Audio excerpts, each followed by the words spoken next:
Kakauwi ko lang po galing SM and first time ko guys i-try itong GGives as payment method sa department store sa SM sa SM store. So, ginamit ko siya as payment method. Of course, i-share ko sa inyo na how I did that. And bago yan, of course, sa mga may GGives katulad ko, make sure na yung GGives nyo is activated po. So, kailangan i-activate natin yan paano gamitin. And pangalawa, of course, dapat aware tayo sa minimum amount to spend ng ating GGives offer and kung ilan yung loan availment. So, sa GGives offer na meron po tayong offer na 30,000 pesos. Actually, limited offer lang. Ito pang back to school promo lang to. Ewan ko kung meron din kayo. And this time po, ipapakita ko sa inyo na nagpunta kami sa SM store and papakita ko yung mga ganap namin kanina and how I pay using GGives as payment method. So, kung paano ba siya gawin, step by step. So, namili nga po kami ng mga gamit ng anak ko sa school, like mga stuff niya, mga bago niyang gamit, like media, shoes, bags, and damit niya. So, syempre, ang una kong ginawa, nung turn ko na, tinanong ko agad yung cashier ko kung tumatanggap ba sila ng GGives as payment method. So, mahalagang itanong muna natin na baka kasi na-punch na lahat, tas yung pala wala tayong cash, and then umaasa tayo sa GGives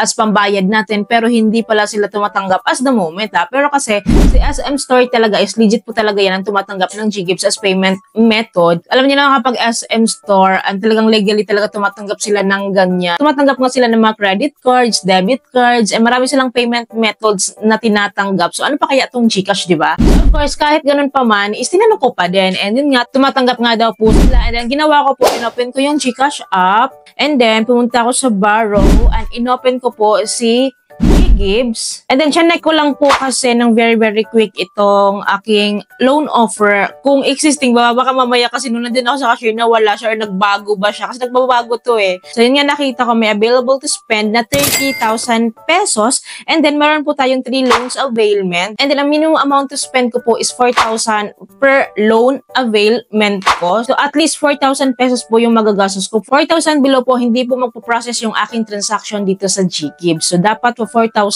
up yung i-avail ko na amount to spend. And after checking po na meron pa akong loan offer dito. So, pumunta po agad ako sa QR code dito sa may baba, dito sa may pinaka-homepage po ni GCash app. So, dito sa baba may nakalagay po dyan QR code. So, i-click natin tong generate QR and then ito po yung lalabas. And then dito po sa next step, pipili tayo kung ano yung gusto nating gawin. Like, pay using QR code ba? Receive money via QR code ba? So, ako kasi pay using QR code ako. So, ito yung i-click ko. Then, after that, ito po yung lalabas. Ito pong barcode na ito or QR code na nandito po. Kung sasabihin po ng cashier na magpapunch siya ng QR code natin, so ito po yung gagawin natin. Ganito lang po yung ipapakita natin. Itong QR code na to. Then, itatapat nila yung pang-punch nila dito. And automatically, madedetect po nila ito. Then, if ever po na tayo po yung pinapa-scan, tayo yung mag-i-scan ng barcode nila or QR code nila is, ito lang po yung gagawin natin. I-click lang po natin itong scan QR code. Pero kasi usually kapag GGives po, so ganito po yung pinapagawa nila. Pero sa SM Store nga po is ganun nga po, QR code ang kailangan nila. Kaya ito lang po yung ipapakita natin. And nakita nyo po dito sa may taas, nakalagay Pay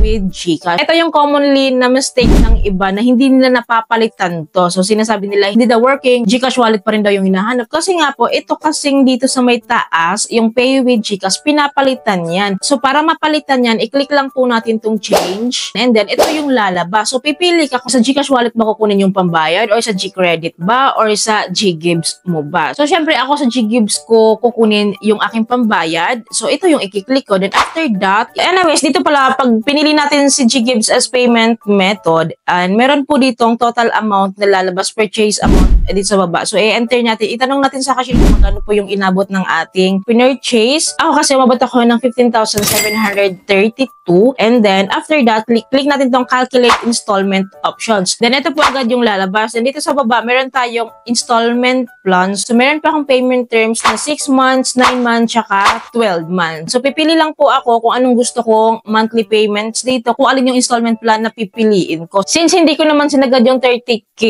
na purchase purchase amount. So, 15,700 lang yung purchase amount ko. Of course, magbabago rin yung kanyang interest dito. So, kapag 12 months to pay ko daw siyang kinuha, 2.99% interest. Kapag 9 months naman, 3.29% interest. And kapag 6 months to pay ko naman kinuha, 3.49% interest monthly. So, bali po ang pipiliin ko lang po dito is yung 9 months to pay kasi para hindi siya masyadong mahaba kapag 12 months kasi parang flexible nga siya pero para ang tagal-tagal niya. And ayaw ko naman siya i-early kasi medyo malaki yung monthly niya. So, dito lang tayo sa gitna. Kasi hindi naman po nagkakalayo yung interest ni 9 months tsaka ni 6 months. Okay na ako sa 9 months. And after choosing 9 months to pay, click lang natin tong agree box dito na maliit. And then, after that, click natin tong pay with GGives. And then, maglalabas po ulit siya ng QR code tulad po kanina. And yun po yung ipapresent natin sa cashier kasi yun po yung ipapunch nila. And then, dito po sa may upper left corner po, sa may taas, so makikita nyo dyan, nakalagay na po, pay with GGives. Kapag napunch po ng cashier, is automatically magpo-pop up agad yung resibo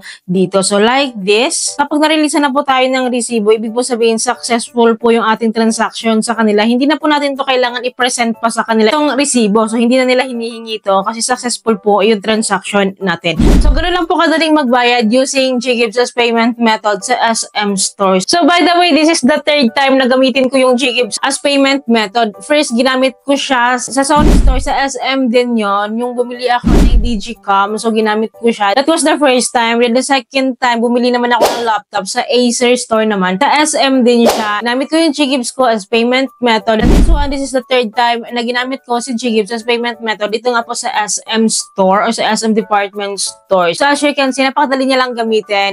Smooth lang naman yung transaction. So, yun lamang po. I hope po may natutunan kayo sa video ito. I hope po nakatulong tong video sa inyo. Kung nagustuhan yung video, please don't forget to like, share, and subscribe. Click yung bell button para update kayo sa lahat ng videos ko like this. Thank you po for watching this video. Bye!